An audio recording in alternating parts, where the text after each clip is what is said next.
Você vai ver agora no Jornal da TVTC, Dia da Água. Presidente do Comitê da Bacia do Rio Cricaré diz que a situação dos mananciais é preocupante e cobra mais conscientização e valorização dos recursos hídricos. Delegação da China pede lista de produtos a empresários do Norte Capixaba.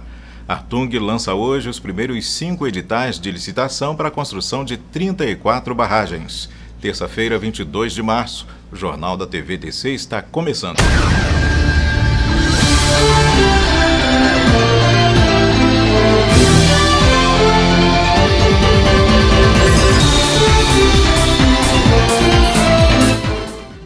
Boa tarde.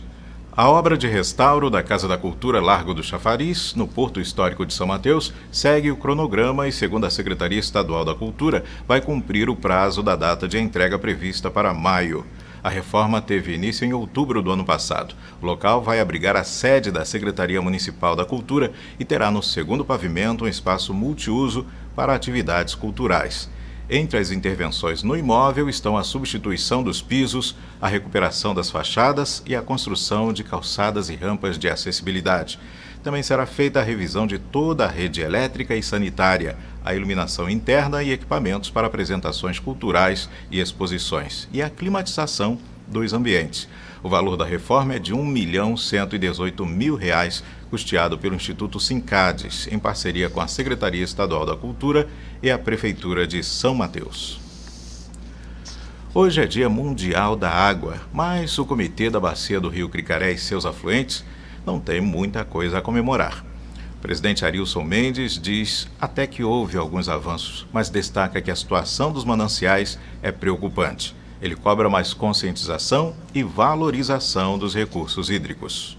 Em razão da crise hídrica que assola o Estado e a região norte aqui do Espírito Santo também desde 2014, a situação ainda é crítica, né? Nós vemos situações de falta de água e as previsões também desse cenário não são muito boas. São de que a gente vai ter reflexo ainda durante o primeiro semestre desse ano e as coisas podem ainda ficar complicadas na bacia do Rio São Mateus.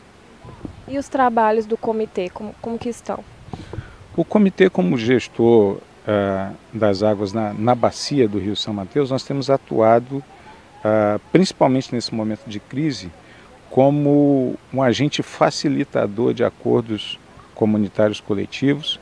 Nós temos ido aos municípios que têm os conflitos mais graves, por exemplo, a gente pode apontar aqui como Barra de São Francisco, Vila Pavão, Mantenópolis, Ecoporanga, esses 4 municípios, e desses 3 nós já estamos construindo esses acordos, onde sentam os usuários de água, proprietários rurais, o município, as companhias de saneamento, e aí a gente, baseado nas resoluções que a AGE, a Agência Estadual de Recursos Hídricos, promulgou, nós temos essa qualidade de poder executar e construir esses acordos junto com essa comunidade, e depois que a gente constrói esse acordo, isso vira lei naquela área da abrangência da bacia.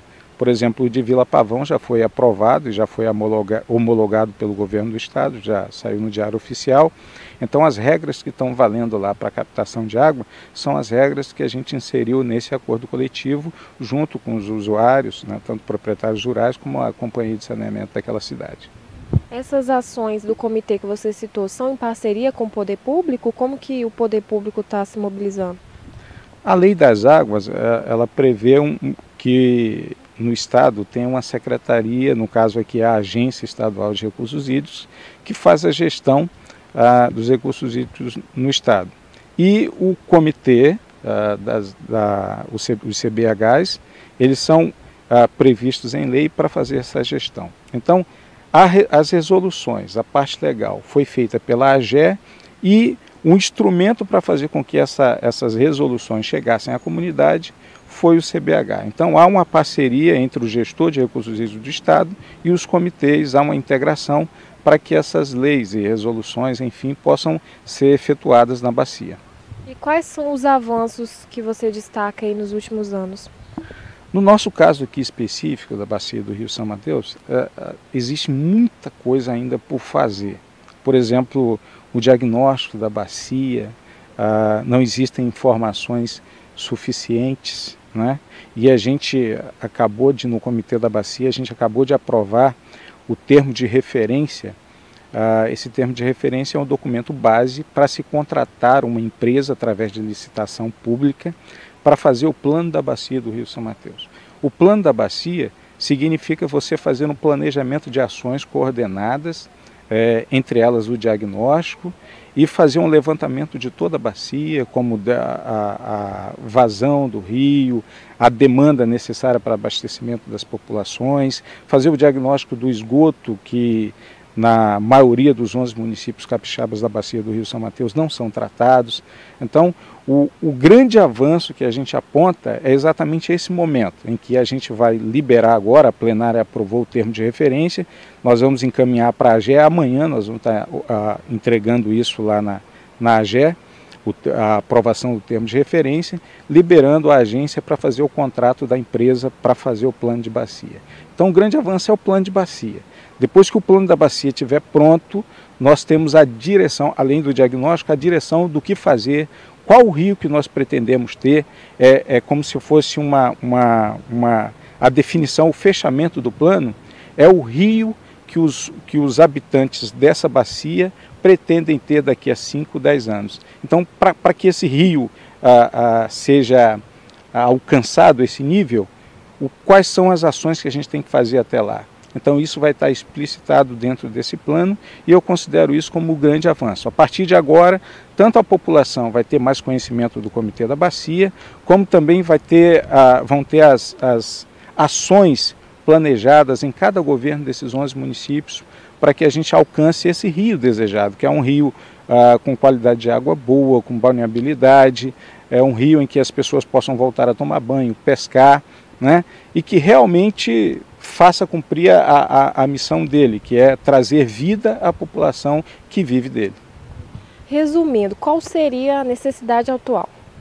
Nós temos alguns problemas graves, como o esgoto, que é lançado nessa bacia. Nós temos aproximadamente mais de 300 mil habitantes nessa bacia, nesses 11 municípios. Então você imagina que o esgoto produzido 24 horas sendo lançado in natura nesse rio é um dos maiores problemas. Nós temos também o lixo que é lançado nas águas do rio. Nós temos também a questão do desmatamento, da erosão. São esses os principais problemas. Mas o maior deles é a falta de consciência e valorização do recurso hídrico. Se a população se conscientizar quanto a isso e der o valor devido à água, o recurso hídrico, todas essas questões que eu pontuei aqui, como esgoto, como lixo, como desmatamento, essas coisas elas podem e serão revertidas, mas principalmente mudando dentro da sociedade, né? A consciência de cada cidadão, para cobrar das autoridades, para exigir que essas coisas sejam feitas e para que ele faça a sua parte. Eu acho que essa é o grande desafio. Agora você falou da quantidade do rio, né? Que ao se olhar ela tem um efeito ilusório. Como é que seria isso? Aqui no município de São Mateus, a gente, por ter o mar muito próximo, o rio acaba acontecendo um represamento aqui. Então, toda vez que a população olha para esse vale do Cricaré aqui, a impressão que dá é que a gente não tem problema de água, sempre tem água. Mas o que ocorre é o seguinte, como aconteceu no final do ano passado, é que o volume de água doce está ficando menor do que o volume de água salgada. Então, acaba acontecendo a salinização, muitas pessoas não reparam nisso e quando vem o sal já chegou, aí a situação já ficou complicada. Mas, na verdade, essa água que está aqui não significa que o rio esteja com um volume satisfatório, que esteja chovendo na cabeceira do rio, não significa isso, é apenas que o mar está represando. E a gente deve ter cuidado com essa ilusão, né? Nós não temos tanta água assim, nós precisamos cuidar da água que temos. Aí Arilson Mendes, presidente do Comitê da Bacia Hidrográfica do Rio Cricaré e seus afluentes, em entrevista à repórter Paloma Tomás sobre o Dia da Água. E você também pode participar da programação da TVTC, dê sugestões de reportagem ou mande vídeos sobre algum acontecimento na sua comunidade, na sua rua. Envie para a gente pelo nosso portal. Acesse www.tvtc.com.br e clique em TC Nauta. É TVTC interagindo com você. E depois do intervalo, Artung lança hoje os primeiros 5 editais de licitação para a construção de 34 barragens.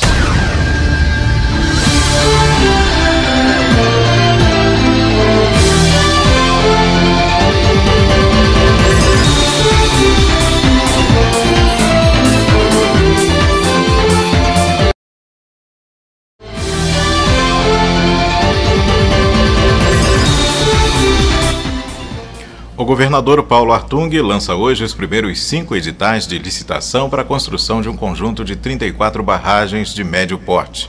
A solenidade está marcada para as 2 da tarde no Palácio Anchieta. Entre os municípios contemplados estão Jaguaré, Montanha e Pinheiros. A cerimônia marca ainda a assinatura da minuta do projeto de lei que institui o Programa Estadual de Desenvolvimento Rural Sustentável, o Rural Sustentável, e cria o Fundo Especial de Apoio ao Desenvolvimento Rural Sustentável, Fundo de Construção de Barragens. Também será assinado um convênio de cooperação entre a SEAG e a CESAM para a elaboração de 6 novos projetos de barragens nos municípios de Pedro Canário, Vila Pavão, Alto Rio Novo, São Roque do Canaã, Ecoporanga e Barra de São Francisco.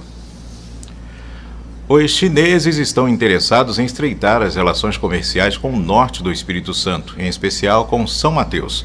Dirigentes do projeto Plataforma e-Business pediram à Associação Empresarial do Litoral Norte do Espírito Santo uma lista de produtos e empresários. O objetivo é apresentá-los na China. O encontro na sede da ACENOR teve convidados de São Mateus, Jaguaré e Pedro Canário. Estavam presentes o vice-prefeito mateense, Keidson Quaresma, os secretários municipais Luiz Fernando Lorenzoni, do Desenvolvimento, Temístocles Rocha, da Ciência e Tecnologia, e Amaury Marinho, de Finanças, e o diretor-geral da Rede TC, Márcio Castro. O diretor-presidente da matriz em São Paulo, Yu Kenjin, o diretor operacional na China, Tang Min, a diretora técnica, Mei Feng, e o CEO, Henrique Cao, apresentaram a plataforma acompanhados do presidente no Espírito Santo da Câmara de Comércio Brasil-China, Carlos Eiras. Os chineses querem estimular as empresas locais para o cadastro na plataforma de compra e venda. A exigência é ter certificado e ser autorizado pelo governo local para tranquilizar o consumidor e o comprador na China. Carlos Eiras ressaltou que os chineses apresentaram aos empresários de São Mateus as oportunidades do comércio internacional, tanto de exportação como de importação. São Mateus tem um potencial muito forte, né? Ele tem uma diversificação muito grande de produtos, né? Principalmente na exportação. Então, todos os empresários que têm como meta ou têm como objetivo, ou até que não sejam um objetivo, mas que venha conhecer o projeto dessa plataforma, com certeza vai se sentir motivado e estimulado a ter essa relação com a China. O presidente da ACENOR, Cássio Caldeira, destaca a satisfação com a visita. Ele entende que o pedido da lista de produtos e empresários demonstra interesse dos chineses em não apenas exportar para o Brasil, mas também de importar produtos mateenses. A China é o país mais populoso do mundo, eles estão carentes de alimentos e eles veem o Brasil como um celeiro. Então o interesse em alimentos, principalmente, é muito grande. E é isso que nós estamos fazendo, é apresentar as potencialidades do norte do estado, do Espírito Santo, aos chineses. E agora um giro pelo estado. Moradores de Regência, Vila de Pescadores na Foz do Rio Doce, em Linhares, apontam possíveis falhas no repasse de apoio financeiro da Samarco. Os recursos são destinados a pessoas que tiveram atividade profissional afetada pela lama de minério. A reunião da Comissão de Assistência Social contou com a presença de representantes do Projeto Tamar, de moradores e pescadores de Regência no município de Linhares e da Samarco. Em pauta, os impactos ambientais, sociais e econômicos sobre a vila 4 meses após o rompimento da barragem de Mariana, em Minas Gerais, que despejou lama tóxica no Rio Doce e no litoral capixaba. Durante a reunião, foi feita a denúncia de que o cartão de auxílio financeiro que a Samarco destina a pescadores da vila estaria sendo recebido por pessoas sem relação com a atividade da pesca, enquanto 18 pescadores ainda não haviam recebido o benefício. Algumas pessoas estão mudando para a regência, povoação, em busca da indústria do benefício, né? Ou procurar alguma oportunidade que a empresa possa gerar de trabalho, ou de se cadastrar como pescador ou como ribeirinho e receber cartão. Então isso pode ocasionar problemas sociais muito graves depois no futuro. Como uma grande indústria que vai se instalar no lugar, vai um monte de pessoas em busca das oportunidades daquela indústria e depois acabam ficando lá e gerando um bolsão de pobreza. E isso pode gerar também quando acabar o cartão. O gerente geral de manutenção da Samarco afirmou que vai analisar o assunto. Vou me empenhar pessoalmente para que a gente chegue a um desfecho o mais rápido possível dessa questão. Eu não sei responder o motivo pelo qual esses pescadores ainda não receberam, mas, mais uma vez, eu reforço o compromisso da empresa em entender essa questão e tentar corrigir da menor maneira possível, porque a gente não vai aceitar que pessoas que dependam, que tinham sua renda proveniente do rio e estejam impossibilitadas de sustentar suas famílias, não o faça pela falta de distribuição do cartão. A presidente do colegiado falou sobre a denúncia. Que infelizmente as pessoas usam de uma tragédia para tirar proveito. Mas nós da Comissão da Assistência Social vamos junto, já estou passando toda essa questão para a comissão, como relatora também da Comissão de Representação do Rio Doce, nós vamos estar acompanhando, verificando, investigando para os responsáveis para que nos dê uma resposta. O Jornal da TVTC volta depois do intervalo. Até já.